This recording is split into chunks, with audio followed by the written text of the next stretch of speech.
Great. Well, welcome everybody to our United States Color Troops Descendant presentation this afternoon on Sergeant Peter Hunt. Yes, Peter Hunt. I want to welcome you all. If you have not been a part of our presentations before, my name is Nia Crawford, and I'm the outreach coordinator with the museum. And today we'll get to hear from Miss Denise Griggs, who is the great niece of Mr. Peter Hunt. So before we get started, if you haven't been able to attend a Descendants presentation before, of any we've had in the past, we do ask that all audience members keep their mics muted during the presentation. We do encourage a interactive chat box, so feel free to drop anything, any commentary you'd like in the chat, of course, being respectful, and I'll attempt to answer or capture any questions in the chat during the presentation. And within the last 15 minutes of the call, we will have time for Q&A if anybody has questions for Ms. Griggs. So with that being said, I'm very excited to hear from Ms. Griggs today about her ancestor. I'll provide you all with a brief background. Ms. Denise Griggs is the founder and owner of Glass Tree Books and Blue Eclipse Publishing. As an author, she writes books for children and young adults regarding diversity, genealogy, and theology. Denise volunteers for the History and Research Subcommittee, as well as the Marketing and Public Relations Subcommittee for the Natchez USCT Monument Committee in Natchez, Mississippi. She is a volunteer researcher for the National Park Service. She is a descendant of Mississippi Black homesteaders and several United States Colored Troop soldiers during the Civil War in Mississippi. She has over 35 years of genealogy experience and has been a teacher and a speaker on African American genealogy at seminars and community events in Sacramento, California, Oakland, California, and Washington, D.C. And Ms. Denise Griggs has received her master's from a Christian university, and she also has an identical twin sister, Dolores, who are both authors and retired. So without further ado, I will turn it over to Ms. Griggs, and so we can hear about Sergeant Peter Hunt. Thank you so much. I'm very happy to be here. I'm very happy to share and to help others find their ancestors, especially those in the U.S. Colored Troops. And even if they weren't in the Colored Troops, they still had a life. They did things, they bought land, they might have built churches and other historical events that you're unaware of, just like I was with my great uncle. Even my mother didn't know who he was.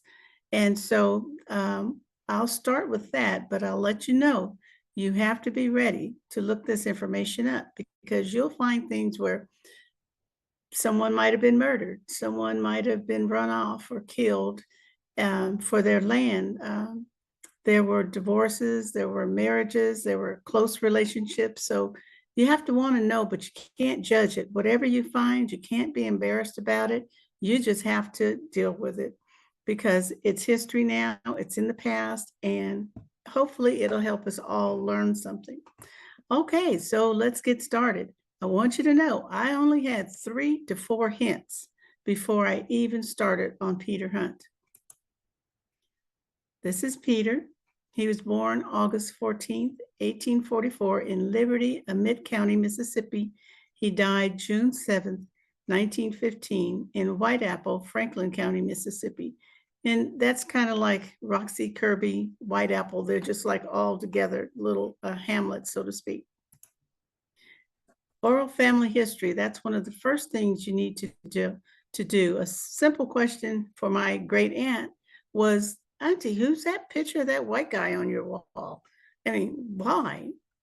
Not that you'll see, she had kind of looked very much mixed as well. And my grandfather looked just like Peter Hunt. So she said, that's great Uncle Peter. And I was like, why do you have him on the wall? She said, well, he was my uncle. And I was like, and she said, and he was also a slave. And I was like, what do you mean a slave? He looks white. She says, no, his father was a slave owner. And his mother asked them that he could be a tanner. And his sister Margaret, who was my great-great-grandmother, she was a weaver, even though they had to do whatever they were told. But Margaret died at a young age, and she had 3 small children. So Peter and his wife, Emily, finished raising them until they all married. And I said, what else do you know, Auntie? And she said, well, his people came from across the sea. and he was in a Great War. And I was like, across the sea, which war? And I was thinking World War I, but I'm thinking, well, if he was a slave, he couldn't have been. So anyway, she said, I said, well, Grandpa always says you guys are half Irish. And, I know that's not really true. And so maybe it was Ireland, but then that was over 40 years ago. So I'm putting the events not in the order that I found them, but in an order that you'll understand. Okay, and I'll begin with acknowledging that the place from across the sea was Tipperary County, Ireland, and the Great War was the Civil War. This is the original portrait that was on the wall at Aunt Julie's house. And this is a younger picture of my great aunt, Julia Hunt Richardson. And her mother was the one that Peter raised. So when we're examining the life of Peter Hunt, his father was an enslaver. None of them knew his name other than Hunt and anything about him, and they didn't even know Peter's mother's name.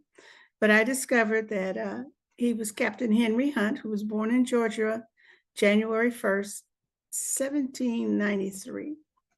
His father was Fitzmaurice Hunt, and he was born in County Tipperary, Ireland in 1756, and over 300 of them immigrated to America prior to the American Revolution. They left, the majority of them left except for 3 brothers. Their father had over 20 kids, and they knew they were not going to inherit much in Ireland, so they stayed to take their chances on starting their own life here. And Fitzmaurice was one of them. Peter's mother, her name was America Hunt. She was a slave born in Kentucky, approximately 1820. She had 2 children by Captain Hunt, Peter and his sister Margaret, and 5 daughters by her slave husband, Josh Harrell.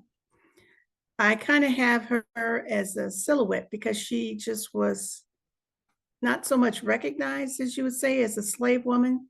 Whoever was there, she had to do what she had to do. But it did show, I found some church records where Josh was kicked out of church, left back in church, baptized, kicked out of church again indefinitely because he was angry. And that was during the time when Margaret and Peter was born. So the children she had by him was after the children born by the slave owner. So more than likely he was the first one with her. This is a picture of Tipperary County, Ireland. I have cousins still there in Ireland. One has moved there on the white side. And also in Australia, Canada, and around the world. And we just have met one another and Zoomed one another and just have the best time. And most of them didn't know about us. So the one man says, well, I can trace my grandfather, one of Fitz's brothers. He said, but all we know is they made it to Georgia. We don't know what happened to him after that. And I said, really? I don't know anything about him before they came to Georgia. So I told him, I said, well, I can bring you up to the present from the late 1700s. I can bring you up to the present. He said, good, I can take you back to the 8th century. Good. So I have all of that information. Also, Peter was in, like I said, the Civil War, and this is one of the recruitment posters. And I have the sources on the majority of the pages. So if you're going to keep a copy of it, this will take you exactly to the places where I found the sources or someone else helped me find them. Make friends on the internet. This is Peter's Civil War information. He was in the Union Army, Colored Troops, 6th Regiment, United States Colored Heavy Artillery, Company L. He went in as a private and came out as a sergeant.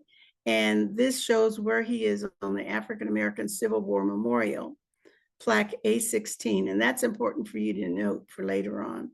This is a copy, if you can see it, of where there's discrepancies.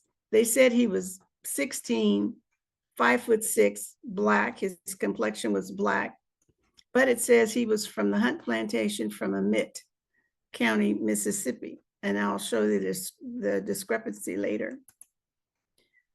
You want to find out the regiment and look it up and see where they served. Some of your relatives you may be able to find over in like Vicksburg, Post of Natchez, which was McPherson, Tennessee, So when you're looking for them, they didn't stay there in Natchez. Most of them went back home, or they kept going to start a new life. They their main job was to duty at Fort McPherson, and they had a few skirmishes, so that's good to know too. Like Concordia Bayou, they attacked the steamer Clarabelle, they went to Bucks Ferry. So that way you can kind of track the movement. Peter, once he joined the Army, it wasn't 3 weeks later, he came down with a horrible case of measles, and measles were deadly during that time. So many young Black soldiers died from the measles or smallpox or some other kind of disease, like or diarrhea, died from something like that. So Peter, he was in the hospital for 30 days, and I'm sure they thought he was going to die. But he did recover, but it affected him the rest of his life, having the measles and the results from having the measles. Now, on his enlistment card, when he had gone back in 1915, they pulled the records. It showed that he was 18 when he joined. He joined January 1864. He was in the hospital, and they said who his captains were and when he died. But here it says his height was 5'10". At that time, his hair was gray, his eyes were gray, his complexion mulatto, and the note on there that they're knocking on him, it said hard to distinguish from a white man. So you want to always double check your research. Now, this is a 1865 Registry of Freedmen residing on the plantation of Henry Hunt. This is an actual document. Some people found it for me, genealogy friends. I found it in San Bruno and also St. Louis when I went there. And it lists the property of Henry Hunt in Franklin County, where he moved him from Ammit to Franklin County in about 1856. Here is my third great grandmother, America. But every time I found her name, it was either someone had tried to tear it off or erase it. So there was always erasure marks around her name.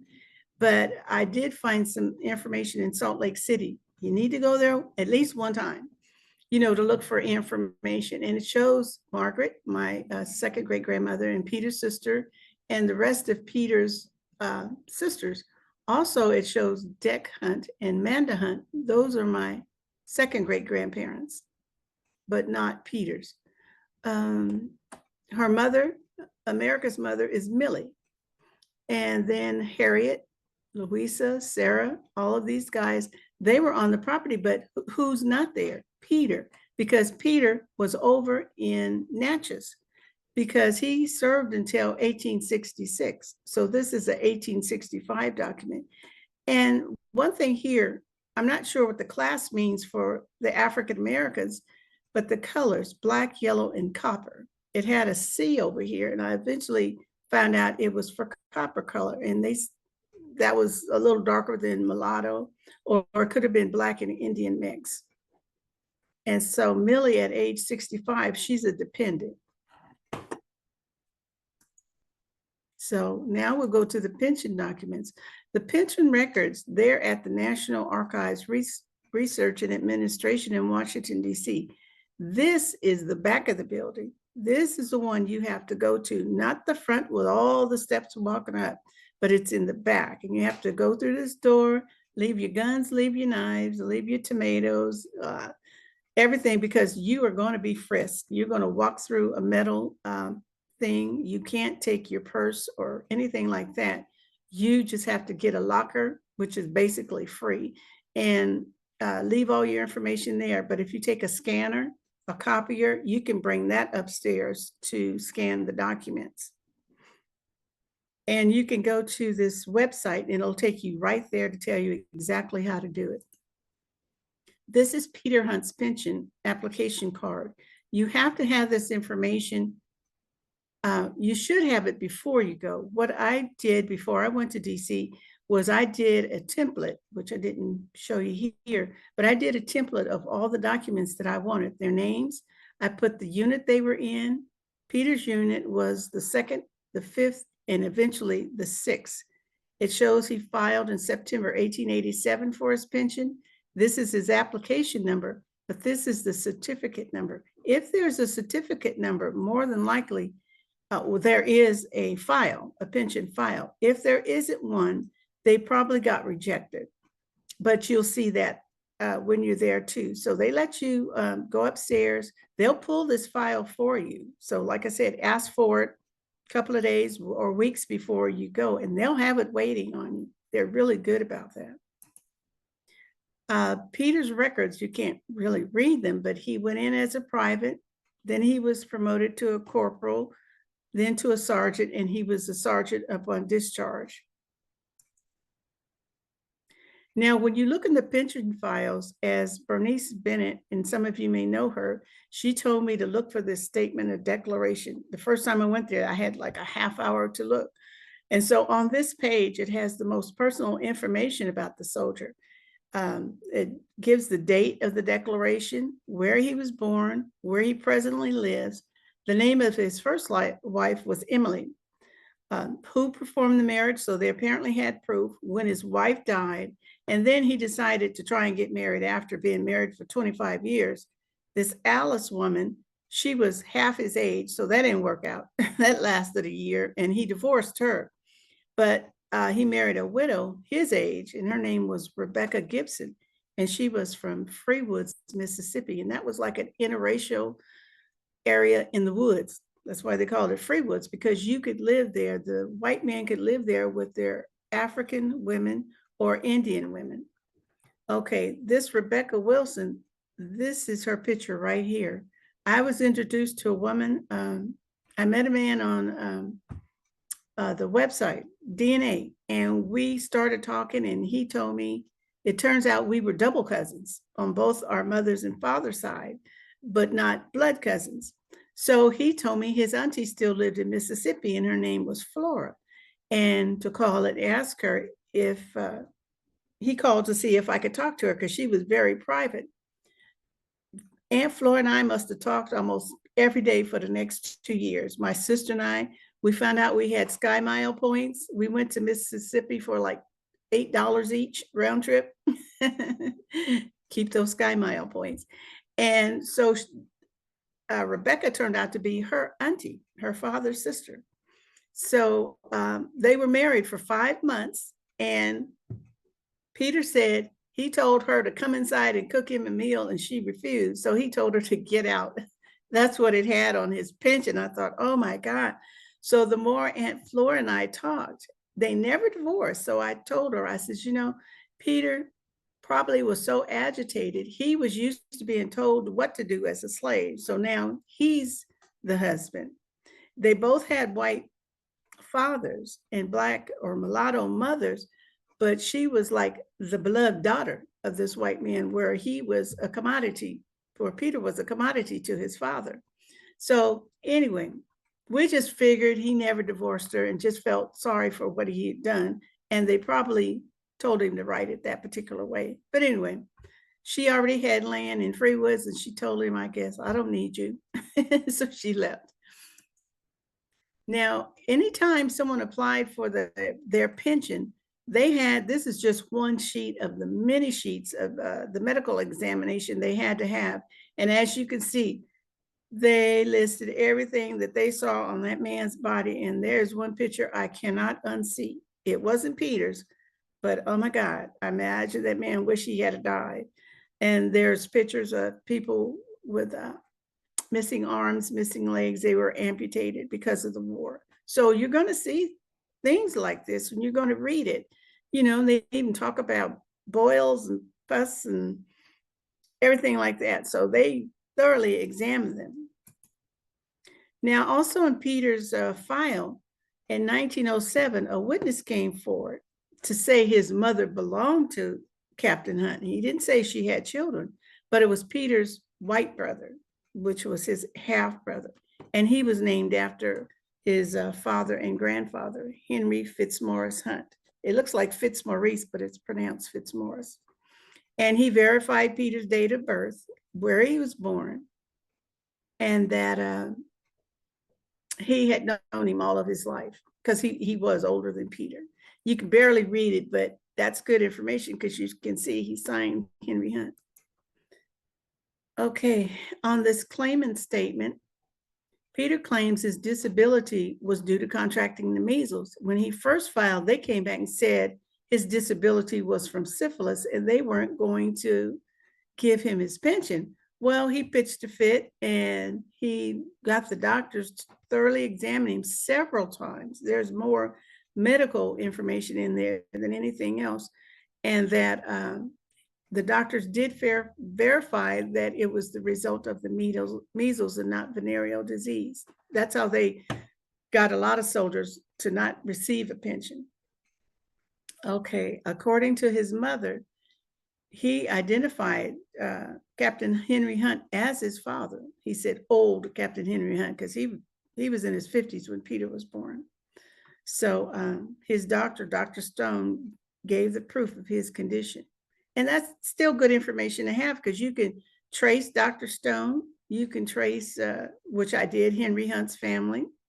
So then I went to the 1870 census. Here's Peter living with his wife, Emily, and his sister, Margaret. That's what the initials stand for.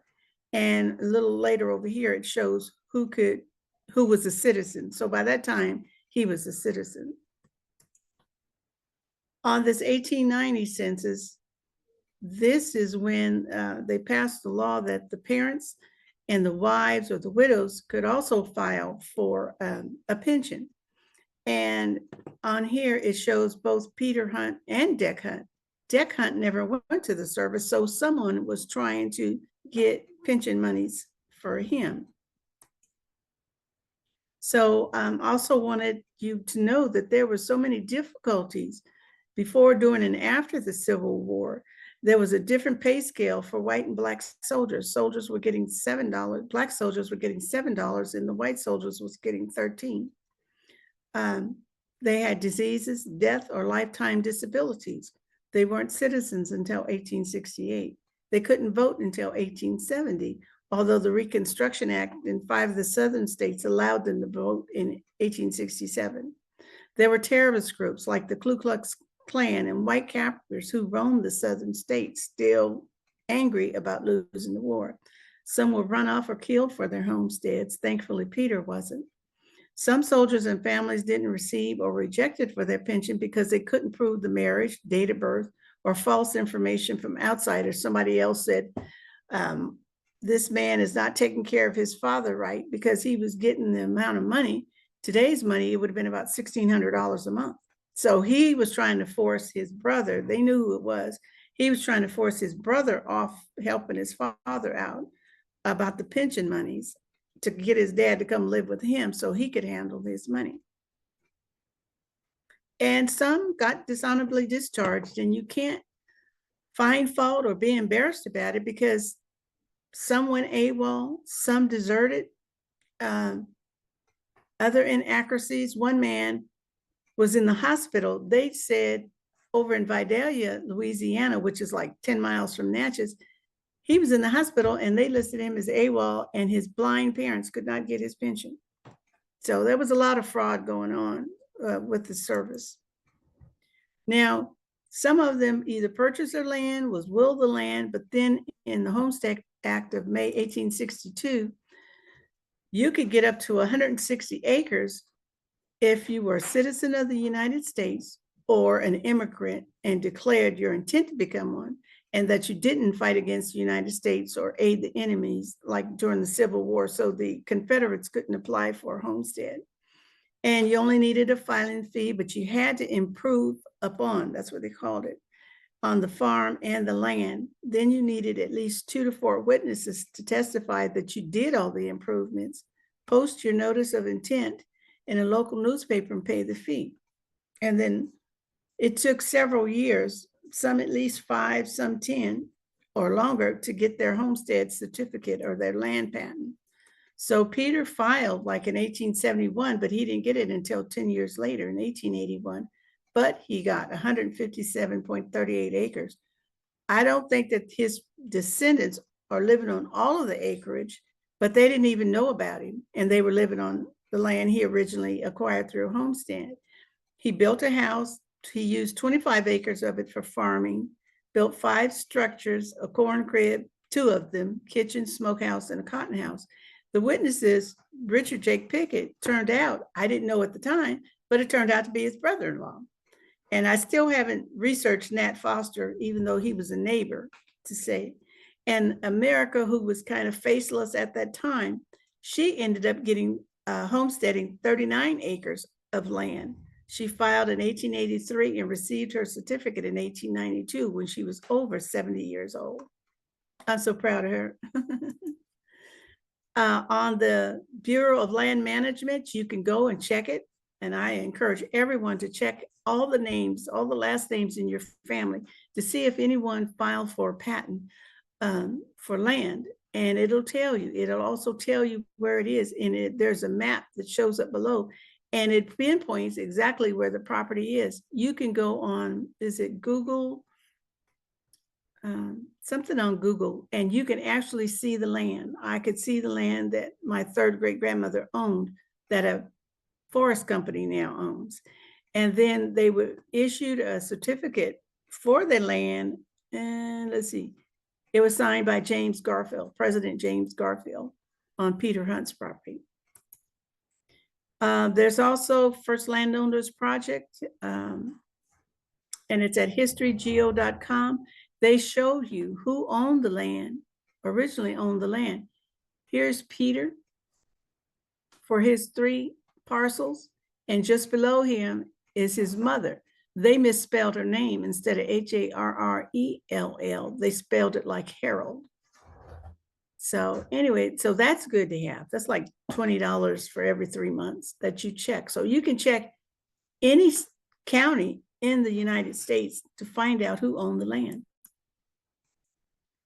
There's more on Black homesteaders. The National Park Service has an entire website dedicated to Black homesteading in America. My sister and I are on one of their videos, but you can put the information, they show you what to write, how to write it, up for your landowner, especially if he was a colored troop soldier, and you need to put that in there. This book, Black Homesteaders of the South, is by Bernice Alexander Bennett. About 10 of us put together the homestead stories of our ancestors in this book. So I have at least 5 for Mississippi, and there are some other people. And then as I was helping to edit it, I recognized this other lady was more than likely my cousin. And so we've been talking since then. So you're going to find people who are just willing to help. Now, other documents, this is when Peter's father died. Henry Hunt. Oh, he was griping and complaining about how the government took his property during the war. And the only thing he could work on after he was an enslaver was a swine herder. I call that karma. And he died from what they call carbuncles in 1870, which are literally boils, sweaty boils. He's working with pigs. Come on. And then in 1892, I just recently found out this past summer that Peter Hunt sold 1 acre of land to my second great grandfather, Deck Hunt, and another man to start a free public school for colored children. But the school evolved into a church. It was for a school and a church, but it ended up becoming just the church, with my second great grandfather serving as the pastor until his death in 1902. I was never really sure about the year he died, whether it was 1, 2, or 3, but it was 1902. That was in the records that my cousin found in some old beat up box in the back of the church as they were moving to their new church. So I do know that in 1896, Deck purchased 160 acres of land for $300 cash. I do have that deed, a copy of it. And the family history says that he paid for it in gold, but it was landlocked too. So I was thinking about it, and I said it was possibly due to the dispute that my grandfather told me about between Deck and their former pastor, whoever that was. But Deck and his family left, and he and his sons built another church down the road across the street. And it's still in use today. It's the New Jerusalem Baptist Church. So they had moved it to a new location down the hill. Okay. And this is what the church looked like before they just left it.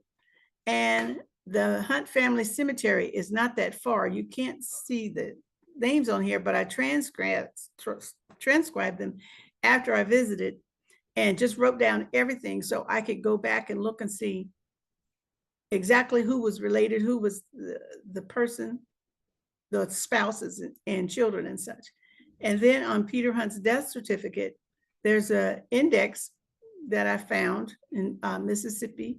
This is an actual copy of his death certificate. It shows that his mother's name was America Hunt and that his only child was Albert Hunt, even though Albert ended up having 10 kids, but he was Peter and Emily's only child. And I encourage everybody to get a historical timeline book. I have like 2 or 3 about this thick. But anyway, and also I don't think that it's online anymore, but this particular source here from the Detroit Public Library, they had a lot of information about Blacks and in the timeline and inventions and things like that. So I included that in my book about when Peter was born. I started with 1844 when he was born and went through the time that he died over here in 1915. But I also included when Barack Obama got signed in as the first Black president. You know, that's just a homage to the fact that they were able to vote. So I do have some pictures. This Harriet, that's his half sister. She was on that 1865 registry. I think she had like 15 kids and then died. This is her husband, Richard Jake Pickett. He was one of the witnesses on Peter's homestead. And these 3 people here are his sister Margaret's. Well, they're older now, but that was her 3 children. They were all under 12 when she died.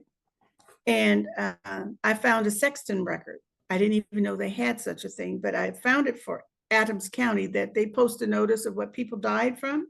So you had to be aware when you came into town if there was like a plague or something going on. And I found out, I knew she was in her 30s and that they said, I think my grandpa said she had fits, or that's what they said, but it showed she died from convulsions. And it says no doctor, and the CG at the end stands for colored brown. That means they sent her home from Natchez where she was. And I do have the census record, her last census record where she was living in Natchez. Their father was a white man, married white man. So I found out all about him and I was able to join the Daughters of the American Revolution because I'm related to his ancestors. These are Peter's direct descendants. This is one of his granddaughters. This is her son, Albert. This is Albert's children, some of them. And this is Albert's great-grandson, who is Peter's 3rd great-grandson, and he does resemble Peter to me. And I do say to everybody, you give honor to whom honor is due, and I'm doing this for the African American Civil War Memorial Museum in DC, founded by Dr. Frank Smith. He's listed the 209,145 names of the United States Colored Troops, Army, the Navy, and their 7,000 white officers are etched onto the stainless steel panels on a memorial wall. And this sculpture is just fascinating to see. And I would encourage everyone to go there, even if you haven't located your ancestor.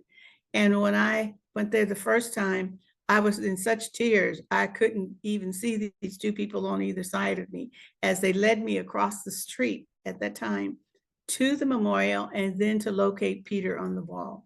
And I could see other names that I recognized on that wall as well, eventually recognized. And then the newest thing Dr. Dawn Chitty is now doing is issuing certificates of honor. When you find your ancestor on the wall, they will issue this beautiful, it's dark blue and gold.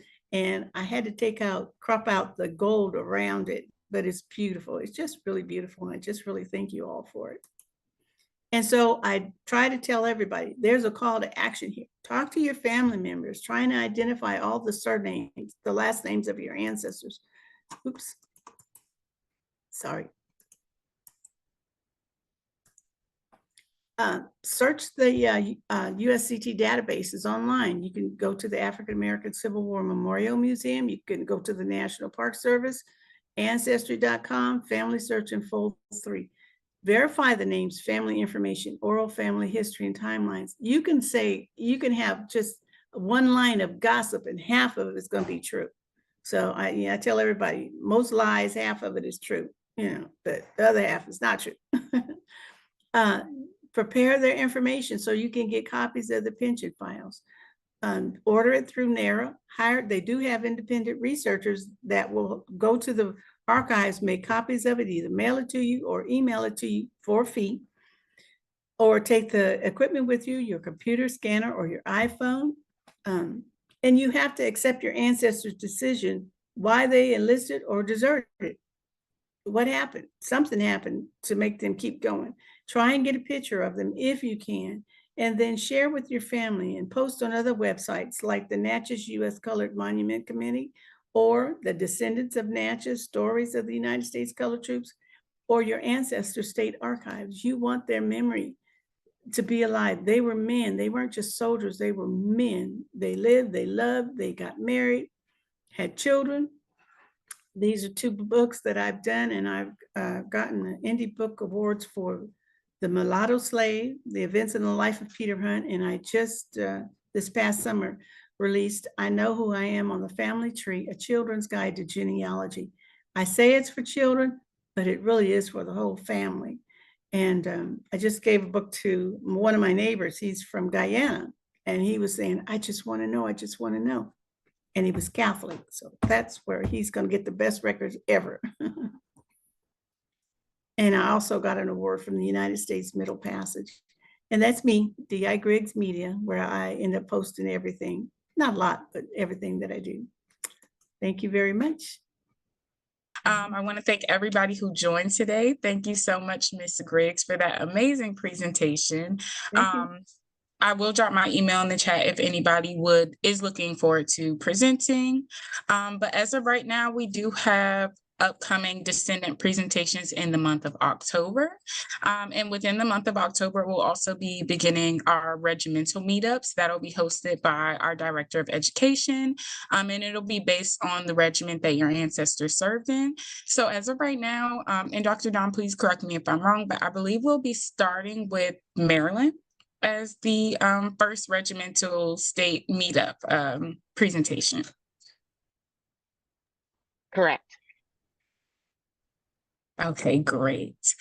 So keep your eye on the social media page for that, and just also keep your eye on your inbox as I'll be sending out the presentation tomorrow. But if nobody has any other questions, thank you all for spending your Friday with us. And thank you so much again, Ms. Griggs, for this amazing presentation. Thank you. You all have a great rest of your weekend. Thank you. You too.